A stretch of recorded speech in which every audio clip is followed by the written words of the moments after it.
Muy buenas tardes, noche, buen día para mis amigos de mi canal de YouTube, Carlos de Bará, Yutaré. Hoy el reportaje que te dejo es de la Yaloriyá, Leticia Daoshun, y también a la vez es profesional, es abogada y hoy habla de la política religiosa. Este reportaje se va a hacer en dos videos. Disfrútalo y por ahí te das cuenta que hay muchas cosas que no andan bien porque tenemos una ley vieja. Acá te lo dejo y disfrútalo. Buenas noches, mi querida hermana en mi fe, y al orilla Leticia de Oshun.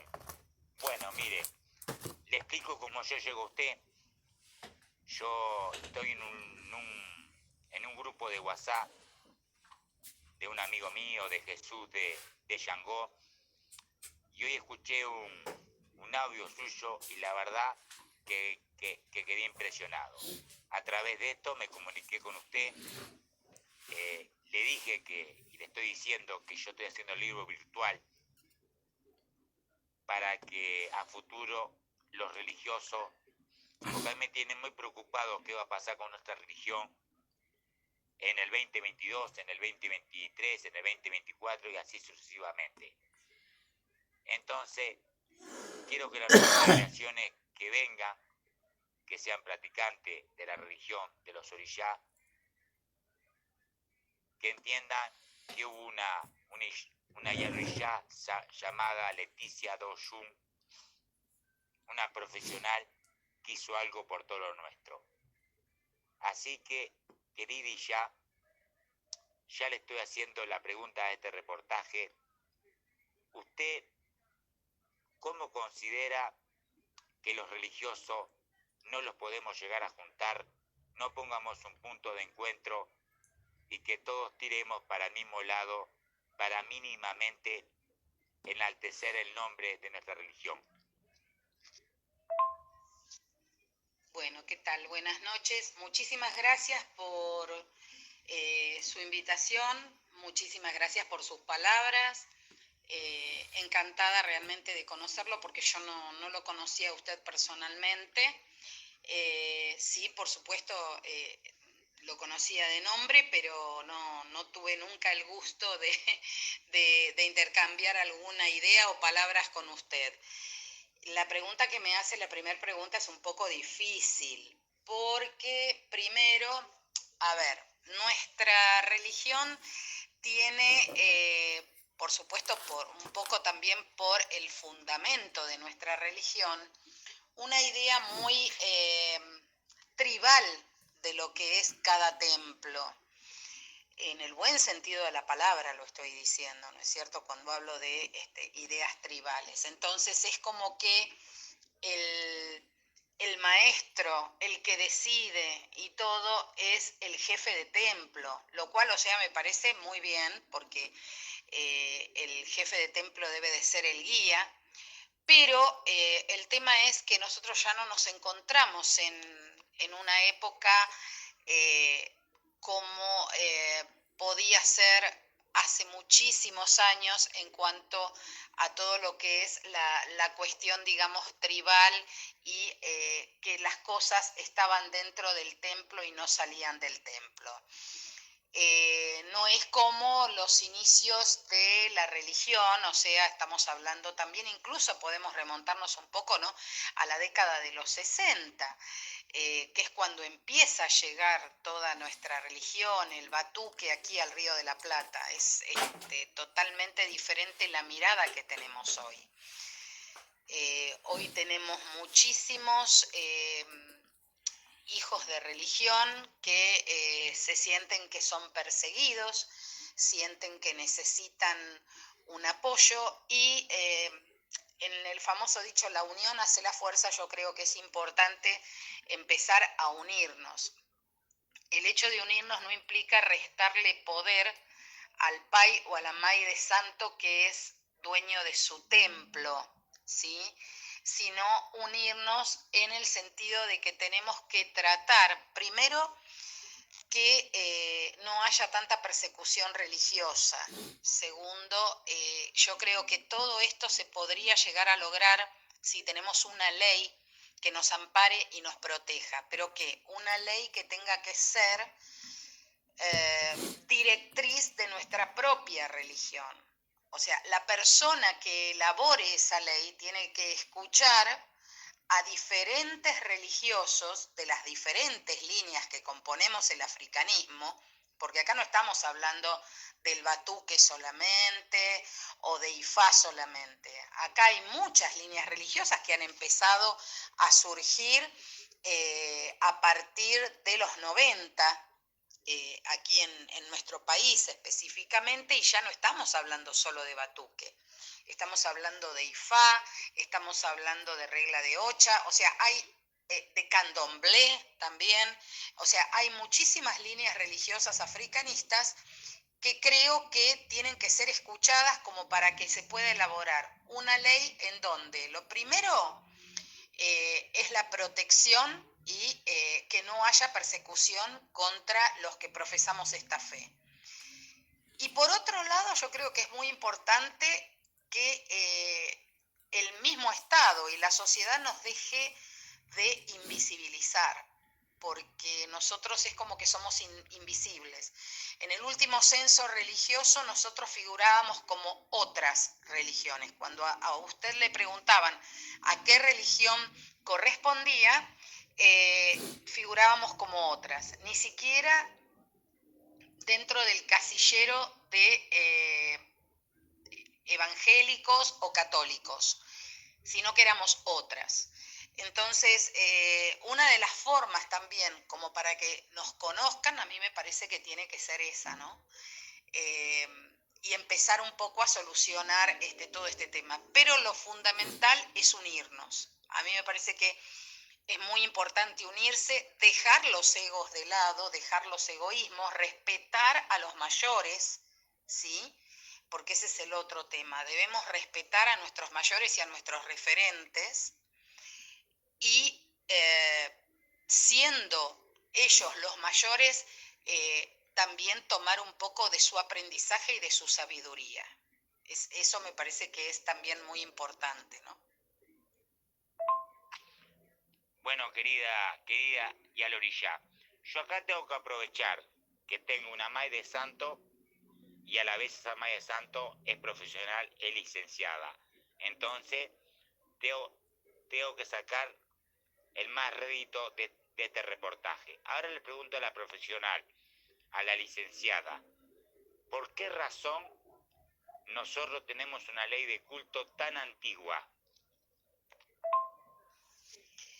Bueno, la ley de cultos que nosotros tenemos es una ley de la época de la dictadura, ¿no es cierto? Yo creo que la ley que se hizo en ese momento, es mi opinión personal, puede ser que, bueno, que otros abogados u otros profesionales como sociólogos puedan opinar diferente, pero yo creo que fue hecha con el fin de un registro, o sea, registrar a los que no son católicos. Ese era el objetivo de esa ley, ¿no es cierto? Es una deuda que nos debe la democracia porque se fue dejando. No hay un acuerdo para ponerse firmes y que nosotros tengamos la ley que realmente creo que nos merecemos, ¿sí? No tomar ejemplos de ningún otro lado, o sea, no tomar ejemplos ni de Brasil, ni de Uruguay, ni de ningún otro lado. Yo creo que la ley tiene que ser conforme la idiosincrasia nuestra, porque bueno, o sea, nosotros tenemos nuestros muchísimos pais de santo que han preparado pais de santo acá en la Argentina, que son uruguayos o son brasileños, pero la idiosincrasia argentina le va agregando determinadas cosas que por ahí no las encontramos ni en Brasil ni las encontramos en Uruguay. O sea, no digo ni que somos ni mejores ni peores, sino que digo que cada uno tiene su identidad y cada uno es diferente. Entonces, por eso yo estaba diciendo que es muy importante que si encontramos un grupo de legisladores donde nos escuchen y llevemos el problema al Congreso Nacional para una ley nacional sobre nuestra religión, lo primero que tenemos que hacer es tener referentes de todas las líneas religiosas del africanismo. No se ha logrado porque yo creo que también hay una falta de unión dentro de los que somos o que conformamos este colectivo religioso. Creo que es uno de los factores más importantes. Y creo también que no ha sido un interés estatal. Yo creo que hay determinadas leyes que tienen un determinado interés a nivel gubernamental, estatal o como quieran llamarlo. Me parece que tampoco le interesa demasiado a los funcionarios, eh, trabajar sobre ese tema. O sea, creo que hay un conjunto de cosas que hacen que no podamos resolver esta cuestión. Y por otro lado, yo creo que una de las grandes divisiones que hay es que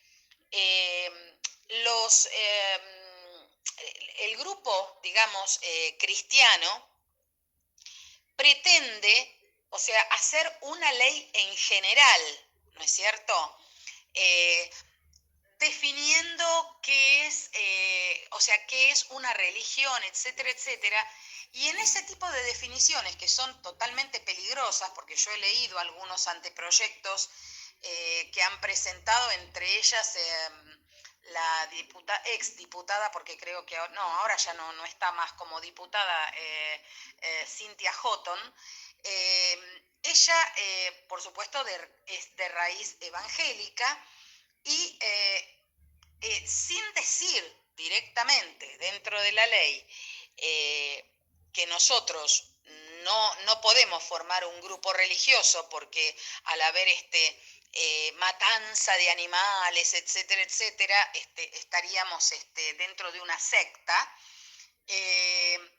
Eso hizo también un divisionismo muy grande en el cual, o sea, nunca nos pudimos poner de acuerdo para poder llegar a realizar una ley que conforme a todos. Si bien, o sea, sabemos que, bueno, que la sociedad en líneas generales nunca está conforme al 100%, pero por lo menos que pueda satisfacer a los diferentes grupos del colectivo religioso africanista, ¿no? Licenciada, usted lo explica tan claro y tan exquisito que parece tan fácil. Solamente los tendríamos que unir. Sinceramente, estoy asombrado con sus palabras. Bueno, ahora le quiero preguntar a la Yala Orilla, Leticia Daushun. ¿Usted qué piensa, querida Aisha, de las fábricas de Pay de Santo? Cuando digo las fábricas de Pay de Santo, es que entra un hermano en nuestra fe comuniciado y a los 3 días se levanta con Ayé de Obé, Ayé de Urumilaya, Ayé de Ofá, Ayé de Bucio y con obligación de Bará Oyalá, perdiéndose la tapa que es tan importante, la tapa del pronto. Bueno, respecto de ese tema, yo le voy a decir una cosa. Sinceramente, en los templos que me formé, yo tuve 3 manos religiosas. La verdad, nunca vi esto que usted me está comentando. Sé que existe, o sea, porque bueno, hay muchos países de santo que eso lo están hablando en este momento. O sea, gente joven que por ahí, no sé, saca un crédito y decide hacer las obligaciones de Bará Ojalá. Bueno, primero, creo que en parte los pais de santo creo que deberían de pensar un poco respecto de este tema porque no es beneficioso ni para el pai de santo que da esos ayés, que en realidad fue un intercambio de ayé y dinero, o sea, se compró un ayé, y para el hijo de religión que está recibiendo ese ayé me parece que tampoco es nada beneficioso. La religión se aprende, o sea, se aprende estando en el templo, como dijo usted hace un rato, pelando pollos, eh, quedándonos hasta las madrugadas haciendo cerones impresionantes. Eh, no digo que sea todo, pero es gran parte de la religión. Hay que aprender a poner una mesa, armar una mesa de batuque, armar mesas fundamentadas, o sea, eh, no quiero criticar a nadie, pero no podemos poner en una mesa de batuque Viteltoné. Lo digo con conocimiento de causa. No podemos poner pizza en una mesa de batuque. Que me disculpen las personas que por ahí están escuchando esto, pero no, o sea, no me gusta ser irrespetuosa, ¿no es cierto? Y menos cuadrar el templo de nadie, pero me parece que hay recetas de comidas religiosas que debemos aprender, que eso nos toma tiempo y me parece que eso es lo principal dentro de la religión. El problema es que hoy en día nadie está dispuesto a estar tantos años haciendo una carrera religiosa y bueno, quieren llegar a pais y maíz de santo sin haber aprendido todo eso. A mí me parece que todo eso es fundamental para que nosotros podamos saber cuál es el manejo de un templo, ¿no? La cocina es fundamental en nuestra religión. Eh, Todos tienen que saber cocinar, todos tienen que saber cuerear un cuatro pies, las mujeres y los hombres. Eh, He visto también, porque lo he vivido, que las mujeres, o sea, solo tenemos que pelar los pollos y los hombres son los que cuerean los cuatro pies, y no es así. Las mujeres deben pelar cuatro pies y deben cuerear un cuatro pies a la par de que un hombre tiene que saber pelar pollos. Los hombres tienen que meterse en la cocina también y aprender a cocinar. Eh, los agrados a nuestros orillás son comidas. Entonces tenemos que saber hacer frentes, tenemos que saber hacer las comidas, tenemos que saber qué es lo que come o cuál es el agrado que yo le puedo hacer a un orillá o al otro. Respeto las diferentes líneas. Puede haber una diferencia en líneas en donde discutimos si o va a comer zapallo o la que come zapallo es oyún. Eso respeto totalmente porque según las líneas puede haber una diferencia, pero la realidad es que todo eso uno lo va aprendiendo a medida que va gastando talones en un templo. Esa es la realidad. Hoy en día hay un montón de gente joven que no quiere ir a los templos porque no quieren que los mandoneen. Y no es mandonear. O sea, si yo te estoy enseñando cómo cocinar, qué es lo que tenemos que hacer, cómo preparar una mesa de batuque, que una mesa de batuque, la verdad ese es el otro tema también. Hoy en día una mesa de batuque fundamentada, bien hecha, es muy caro. O sea, es muy, muy caro. Es hermoso el batuque, ¿no? Pero tenemos que pensar de que el mercado hoy en día está caro porque la comida está cara.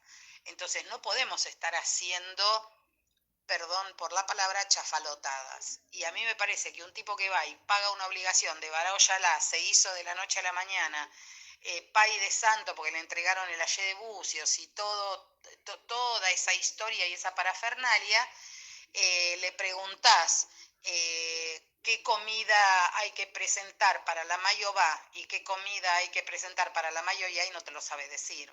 O sea, y creo que eso es lo importante, ¿no? Me encantó su respuesta, querida Yalorilla. Tengo tantos años pelando gallo y gallina, gracias a Dios, que, que algún secreto de los orillacos te conozco y le busqué la lengua. Y me encantó lo que dijo, me encantó, sinceramente.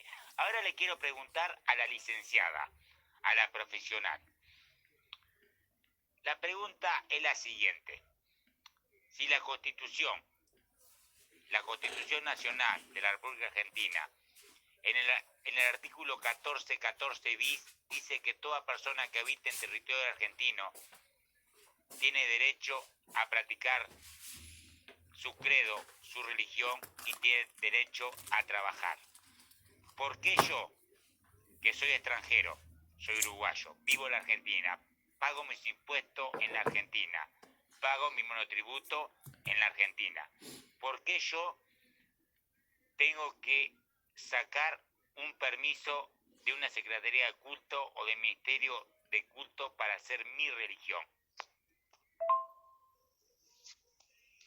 Bueno, eso en principio porque forma parte de la ley anterior, que era lo que estábamos hablando del tema de los registros, ¿no es cierto? Del registro de culto que exige la ley de la dictadura, la única ley que, por lo menos que tenemos desde que yo tengo memoria. Y en segundo lugar, o sea, porque, a ver, estamos hablando de un registro. Una nueva ley no tendría que abarcar un registro, tendría que abarcar muchas cosas más. Pero la ley, en realidad, sería un marco para yo poder ejercer un derecho que, tal como le estuve diciendo anteriormente, no es directamente operativo. Cuando comenzamos a hablar, yo le había comentado que había derechos directamente operativos y derechos, ¿no es cierto?, que no son directamente operativos en la Constitución Nacional. La religión es un derecho que exige una ley marco, o sea, lo mismo que, por ejemplo, a ver, el derecho a trabajar. Sí, yo puedo trabajar, pero tenemos que tener una ley marco, o sea, sobre el tema laboral. De hecho, tenemos, ¿no es cierto?, una legislación laboral, porque si no, a ver, cualquier cosa se tomaría como trabajo. Y, o sea, sabemos perfectamente bien que no puede ser así, porque hay actividades ilícitas que no pueden ser tomadas como trabajo. Esa es la cuestión. Entonces, lo mismo está sucediendo con respecto a una ley marco en cuanto al tema religioso, ¿sí? No sé si me expliqué bien en la respuesta, o si a usted le quedó alguna duda, bueno, me lo puede volver a decir o explicarme cuál es su duda en realidad. No nos enfoquemos en esta ley. Esta ley, la verdad, sinceramente, es un desastre. Hay reglamentaciones, pero aparte es una ley muy corta, ¿no? Es horrible esta ley. Entonces no nos enfoquemos en esta ley, enfoquémonos en una ley realmente que abarque a nuestro culto. O sea, a eso es a lo que nosotros debemos tender. Bueno, mis queridos hermanos, acá tenés la primera parte del reportaje a la Yalorilla Leticia Daoshun, licenciada, abogada. En el otro, en el otro video que te demos, va a ser impresionante lo que la licenciada explica sobre la política religiosa y sobre la ley antigua que tenemos del tiempo de la dictadura. Y bien clara fue diciendo que la democracia los debe una oportunidad. Que tengas buen día y disfrutalo. Aye Odara.